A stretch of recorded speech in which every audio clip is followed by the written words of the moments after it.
Hello, everybody. Green Effect Podcast on the air, season 3, episode, I don't know, what is this now? 29? 29. We're almost 30. We're in our late 20s on season 3.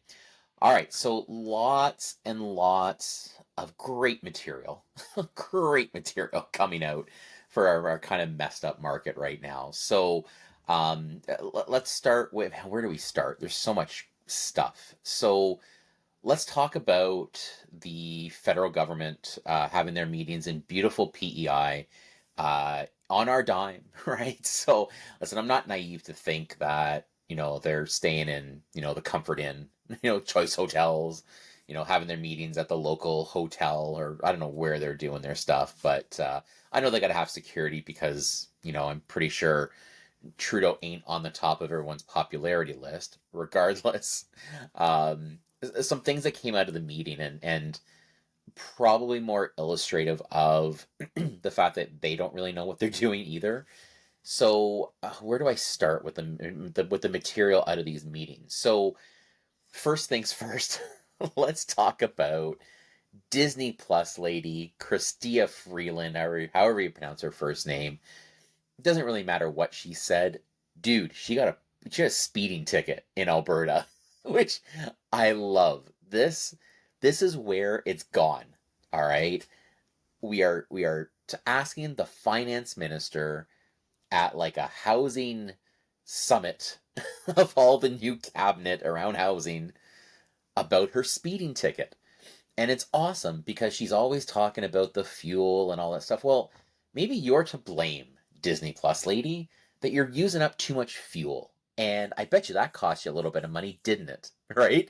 I could just imagine. And for the folks that are on just watch or listening on audio, watch the video with what my reactions are because it's kind of the way she is. If you can just picture her being pulled over and the police officer asking her, "Do you know why you're being pulled over?" And can you just imagine her answer? Well, you know, I started when I got into the vehicle at my house, and, I felt really good about it. And I pushed the accelerator with my foot, and the wheels just started turning, but Canadians feel really good about it. So I really think we need to focus on my foot pushing the gas and the tires moving in the direction I want it to go, officer. Can you just imagine this? I'm sure that's how she answered the question. Like, not an actual answer, but right off in left field, right? Like, she answered, she verbally expressed a response, which probably made no sense at all. And can you imagine the officer in Alberta pulling over a liberal minister? That would be amazing. Anyway, on the negative side, and I wanted to mention this because if you I hope you follow me on social media because that's really part of the complete package. Pardon me. Um, a reporter asked Trudeau about his divorce and his kids and stuff like that, and you know this is business. Okay, it's business. He's doing what he's got to do for business. I get it, but I strongly feel we got to leave family out of this. So a reporter comes up and asks Justin Trudeau. He's like, "What's going on with your divorce?" I can't remember what the wording was, but he skirted the question, and good on him. Like honestly, guys, there's kids involved with this separation. You want to go after Justin, knock yourself out, but leave the kids out of this, right? My biggest surprise when I posted this on TikTok. Okay, go back to this previous week, watch the video, and read the comments. This is what really I think cemented my feel as to how messed up this is right now and really how angry Canadians are because we are like the fun loving folk, okay? I've never seen, and I'm mid 40s, I've never seen Canadians this pissed off. Maybe comment down in the comments. Obviously, what you do in comments, you comment in the comments. But tell me if there was a different time when people were more like pitchforks and torches against a government. people in the comments on TikTok were actually, the one common one was, he's messed with our family, now we're going to mess with his. Dude, that was the topic in my comments on TikTok about me defending JT with a reporter attacking his family. Like, that blew my mind. I wasn't expecting that. I got a lot of support saying, yeah, dude, leave the kids out of it. But there are some people, they're like, you know what? He's screwed with our family. We're going to screw with his. And I'm like, whoa, dude, this is not necessarily the direction we want to go here. Right? Anyway, let's get back to what happened at the little summit, which really nothing happened anyway. So let me just summarize the housing minister and the immigration minister, because I was listening to them talk a little bit, and seriously, they're clueless. The good looking housing minister guy who used to be the immigration minister, who, let's face it, is probably going to protect his previous mandates as the housing minister from when he was the immigration minister. I'm pretty sure he's probably going for the next prime minister or the next leadership of the Liberal Party. I think that's the prerequisite. You got to look good, right? From what they tell me, I guess JT's a good looking guy. This guy's a good looking guy. I think we maybe have our future here. Anyway, he didn't really say much. The immigration minister, I heard a great interview with a CBC reporter who, I can't remember her name, but dude, she called him out on his shit. I loved it. I can't remember the question she was asking, but clueless, dude. That guy has no idea what he's doing. If you can find the CBC interview, it was part of the National, I think it was, but she was basically challenging him on the number of people coming into the country, skilled labor, all that sort of stuff. So there you go. I just summarized the housing minister and the immigration minister in a few minutes or less. Anyway, moving on. Oh, and then of course JT gets up, right? He's got all his friends. If you ever watch the media with the Liberal Party, it's actually pretty funny. Or sorry, the marketing, the way they present them. So, as an example, a few weeks ago, Christia Freeland, Disney Plus lady, was up at a grocery store, and in the background there were no food prices up because they didn't want to see strawberries at $8.99. Okay, so again, JT comes out to do, I guess, the final speech after the little sleepover they all had at a very probably expensive hotel in PEI. Hey, do you think Disney Plus lady just drove from Alberta to PEI? Because apparently she drives really fast. Yeah, get it? I think it was funny, but anyway. So JT gets up there, and you got to see all the ministers in the background. Okay, it was like, for those of you who are old enough to remember, it almost felt like what did you call it? Not Live Aid, Band Aid. What did you call it? I think it was Live Aid, where they had all the like huge singing stars in the '80s. I think it was mid '80s, and they sung that song for Christmas. Do they know it's Christmas time? I'm going off the top of my head here, but it was like that. We had JT at the front, kind of singing. And if you watch their heads in the background, all the ministers, their heads are like bobbing up and down. Oh yeah, everything he's saying, man. Yeah, we agree. We were drunk the whole weekend, but dude, this was, yeah, it's like what he's saying, man. And he's up, and I've got some quotes here. Like, um, the question Canadians are also asking is, are we going to be able to fix it? Are we going to be able to get through this as a country? My answer is absolutely we are. Okay, well, thank you. I really needed the pep talk as I, try to pay my bills. But yeah, it's awesome.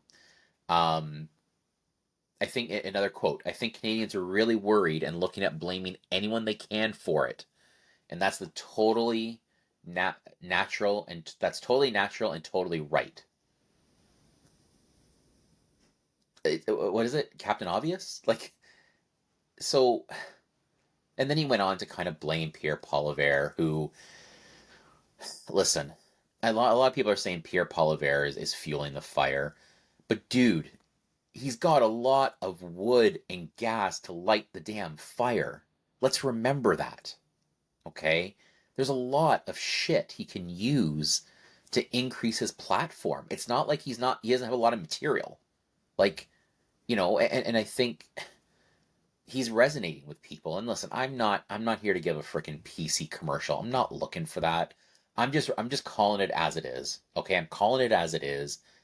I'm not here to slam liberals, well, even though I do, because again, there's lots of material here, but let's call it what it is, right? Is he sparking fear? I don't see it as fear. I more see it as someone's calling bullshit. Sorry, someone's calling bullshit. It is what it is, right? So anyway, long story short, nothing good came out of the cabinet meeting, right? Like, other than questioning Disney Plus lady on her increased speed and poor driving, and JT telling us it's going to be all right, and then immigration and housing minister saying nothing. I wonder if we can get our money back on the cost of that conference. One thing that did come out, I will actually mention this in all seriousness. So, the one thing they started to talk about was international students. So, let me explain why this has become an issue as someone who's in a university town in Kitchener Waterloo. Okay. So, you got to remember international students bring in a lot of money for colleges and universities. They pay non resident tuition, so international student tuition. So if a student here is paying, I'm making this up, let's say a student here is paying $2,000 or $3,000. Well, international students have to pay 10, 20,000. Okay, so there's a big revenue source there. Okay, and of course, when they bring in international students, I mean, theoretically, they allow the economy around them to grow. They can sell more food. They can sell more books. There's just more money to be made. They can get expansions on their facilities, whatever it is. Okay. Well, where this is becoming an issue is when we talk about immigration. These are part of the temporary folks that are coming in. Okay, and they are contributing to housing because guess what? All the international students need somewhere to sleep. Right. So where this is becoming an issue now, and especially around Kitchener Waterloo, like we have student housing row of high-rise condos, okay, which could go to people who actually need it. Not That's not fair. That's not a fair statement. People who are living here as their primary residence is what I'm trying to say. Um, University of Western, okay, down in London. I can tell you right now, some of those student housing, were over $1,000 a room. A room. So not only do we have a supply and demand issue on the regular Canadian um, owner occupied principal residence side, we got a problem on the other side as well. I know my son, for example, he looked at moving out. Dude, cannot afford it. Like, it's not worth it to go and have that experience. It's just save the money because you're needed to maybe not buy a house later on, right? So they're looking at attacking this, and the one comment that really scares me, that tells me this is going to go absolutely nowhere, was it the immigration minister or the housing minister? I don't know. They kind of blend together because they just talk to gibberish. Anyway, one of them said, I think it was the housing minister. He said, "Well, we're definitely going to start public consultation on this. So we got to talk to the universities and the colleges." That makes sense. That makes sense. Let's talk to the folks that are making the money hand over fist and ask them how they feel about housing. Makes complete sense. That's what I would do. I know I'll save him the trip. They're going to be like, we don't give a shit. We're making lots of money. We are offering top education programs. Clearly, people want to come here from around the world. Too bad, housing minister. Go build more freaking condos. Boom. I just summarized the whole meeting for the public consultation between the housing minister and the universities. Boom. Done. Who knew you can come to the Green Effect podcast and solve all these little problems, right? So that is something of importance because it's now on the radar. Okay. Will anything get done about it? Probably not. There's just too much money. Okay. But part of this as well, don't forget, yes, we do have international students coming in, which I think is important. A lot of those folks stay. This is a bit of a double-edged sword because I think if we're bringing in student visas and they're paying the international fees, I would like to think, are they going to stay here and work to become skilled workers? Do we say you can only have a student visa if you go to Conestoga College or Sheridan or Fanshawe and take a trade? Think about that for a second. Because other countries do this. Like, let's not kid ourselves. Other countries do this sort of thing, right? Because we got to pay for all of this. So, do we necessarily need certain fields for international studies? I don't think so. I could be wrong. Please, someone in academia, speak up on this. It's not adding up. If we have such a shortage in workers and trades, why can we not pick people to come in, teach them how to be a carpenter, and send them on their way? What's wrong with that? Okay, so anyway, that's something that came out of the meeting. So we'll see how that all goes, because I think it is important to make sure we can backfill our country with particular labor. Okay. All right, where was I here? I'm like talking about, God, leave me with the meetings that they had, and I just go on for hours. Just kidding. Okay, bank earnings came out. Holy cow, that was a lot of fun. So let me give the highlights. The banks made lots of money, not a big deal. Okay, guys, at the end of the day, we need our banks to be healthy. Okay, let's face it, we got through a pandemic, not one bank failed. Okay, so yes, we need the banks to make money. It is what it is. I don't want to go down that road too far. Two things came out of the earnings report, though, that I do want to share with you. Okay, first thing, TD as an example, and I'm sure all the other banks are in the same boat, but we like to pick on TD. So TD had a crazy quarter with mortgages. Okay, they did a lot of business. We saw it out on the broker end as well. TD definitely had some of the best rates and product offerings relative to its competition last quarter. Okay, so yes, we were putting a lot of stuff through TD because that made the most sense for our clients.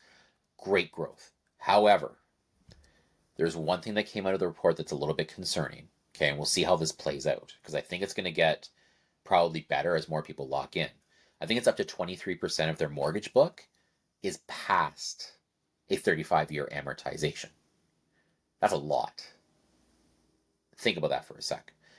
Because what those are your variable rate mortgages with a static payment. Because remember, if you're every bank except Scotia, prime goes up or down, your payment doesn't change, but the amount towards principal and interest will change. So, and we've beat this one to death, but all of these mortgages have probably hit the trigger rate now because their payments are 100% interest. So if they keep going on and they've got all these mortgages in a static payment, their amortizations are just going to grow. Like, your amortization is going to be death. Okay.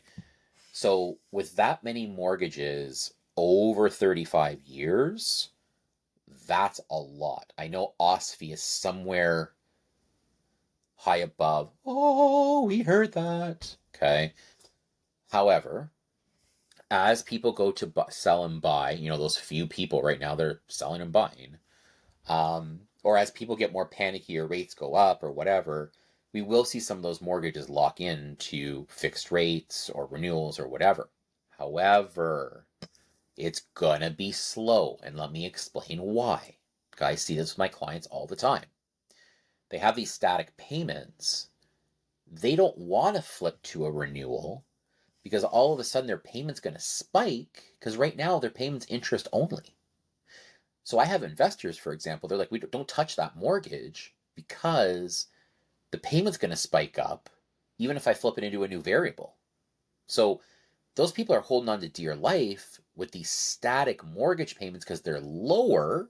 They're not even principal plus interest, which also brings me to a quick digression here as to why the market has been so damn slow. People are stuck in their homes, folks. Okay. I'll talk about that more in just a moment because I want to come back to the bank earnings report. So TD, up to, I think, just under 23% of their mortgage book is now past a 35-year amortization, which means they're in variable rate mortgages. It's an exposure. We'll see what happens. The other thing I found interesting, RBC, my old RBC baby, cutting jobs. I think the exact quote from David McKay. How does he go from McKay to McKay? Does anybody know that? Because it's spelled McKay, but he pronounces it McKay. It's like me, Steven. Stefan, Stefan, I get all sorts of weird stuff. Anyway, whatever. Um, just want to get the exact quote. Oh, here, this is actually very simple. Honest guy. He's actually a pretty good guy. I never met him, but people have told me. So his comment was, honestly, we overshot. We overshot by thousands of people. So I know for hearing through the grapevine, they are definitely on a bit of a hiring freeze. I did see, though, locally, someone hired a mortgage specialist. I don't know why, but someone did hire a mortgage specialist. Anyway, it looks like they're going to be cutting jobs. I mean, it is what it is, right? If there's no business to be had, there's no business to be had. Like, it is what it is. So, but RBC definitely, because they're the biggest, okay, they definitely have come out and said they got to cut some jobs, okay, which is fantastic, right? Because that's what we need. We need more unemployment. that's how we're going to bring inflation down, which I don't even want to talk about anymore. But hey, more unemployment, I say, because unfortunately, that's where it's at. We definitely need more. We need less people working to be able to bring down inflation, less demand for goods, so on and so forth. Let's talk about the market. Okay, so the market, kind of crazy. It's been quiet. Okay, since that inflation report came out. Listen, let's just call this what it is, guys. Okay, and I'm going to speak from experience. Let me explain to you how my meetings go with my clients right now. First timers. I ask them, how much do you make? Household income, 120,000. Fantastic. How much down payment do you have? Well, they say we've really kind of scrimped and saved, and we have our 5% plus our closing costs. Fantastic. Any debt? No. No debt. Okay, perfect. You can afford 400,000. Purchase. And when they pick up their chin off the ground, and guys, listen, roughly 400. Okay, we're not talking very much, unfortunately. You can go probably a little bit higher, but you know what I mean. They're like, well, there's nothing out there for 400 or 450. I'm like, yeah. Yep. Correct. Okay. What do we do then? Is the question they ask me. Drive till you can buy something? I hear Sarnia is nice this time of year. I don't want any Sarnia hate, by the way, because I said that. All right. How about Kapuskasing? I'm sure there's housing in Kapuskasing for that price. Might not like it. Might be snowing right now and it's in August, but there might be housing. And by the way, I need to make sure you have a job up there first before I do a mortgage for you. Anyway, so that's how most of my conversations go. It's funny, lots of inquiries, still having lots of appointments, but people can't afford this stuff, man, right? Incomes have just not caught up with any sort of price of housing. And the problem is house prices are staying stable, because here's the fighting forces. Let me come back to my earlier point. People are not selling their house. They're holding. They can't. People who own homes right now, for the most part, qualified when the qualifying rate was 5.25%. And the real rate was like 2.5%.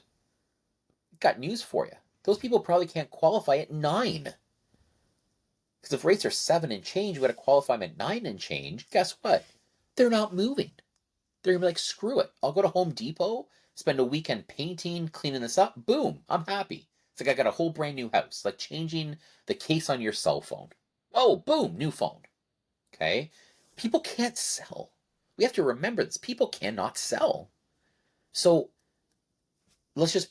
here's my visual to you with my hands. People who are listening online, watch the video. Here's the illustration with my hands, okay? As we're in part Italian, it comes into play here. Immigration coming in, record numbers. Nobody selling homes. Rates high. You have just completely paralyzed the housing market. Right? It is what it is. And that's why rents are going up. There's nothing to friggin' rent. There's nobody buying. What are you expecting? So this is going to lead to more problems. If people aren't buying and selling, government's not collecting land transfer taxes. People are not upgrading their house, so they can't maybe grow a family, or they can't do things they want to do, right? I mean, do I have to go on with this? Like, this is where we've ended up. So I'm looking at a chart right now. I'm not going to put it up on the screen because, quite frankly, I haven't figured out how to do that yet. Okay, so I will tell you if I can just find the damn chart, because it's a really good one. Originations are down. Okay, so I can't find the chart, but it doesn't matter. Mortgage originations are they continue to drop. They just stabilized this month, and it's probably because we're in the same pile of shit we were this month and we were last month. Higher rates, nobody selling, nobody buying, record immigration. Bada boom, bada bing, done. You have just captured the whole Canadian economy. Okay, and then throw on top of that record off the charts levels of household debt, like insanity. Okay. I can't find the origination. Oh, here it is. Boom, found it. So it's been on a complete decline since the beginning of 2022, and it just stopped declining. Didn't increase, just stopped declining. So this is what I've just summarized the market. Okay, it is what it is. That's what we're looking at. All right. What else did I want to talk to you nice folks about who seem to keep listening to this for no apparent reason? All right. Oh, and then I'll end with this because this summarizes our world right now. I don't know why. Everyone and my wife sent this to me. Probably because I bitch about it all the time. Zillow, those nice folks that are mainly in the US that are kind of like realtor.ca, okay? They are offering 1% down mortgages. So I've read just the article. I'm sure there's more to it than this, but basically with Zillow, they have a program where they'll give you, or sorry, you pay 1%, you got to still have 2% for your closing costs or something like that. Boom, you can buy a home in Arizona. Only in Arizona.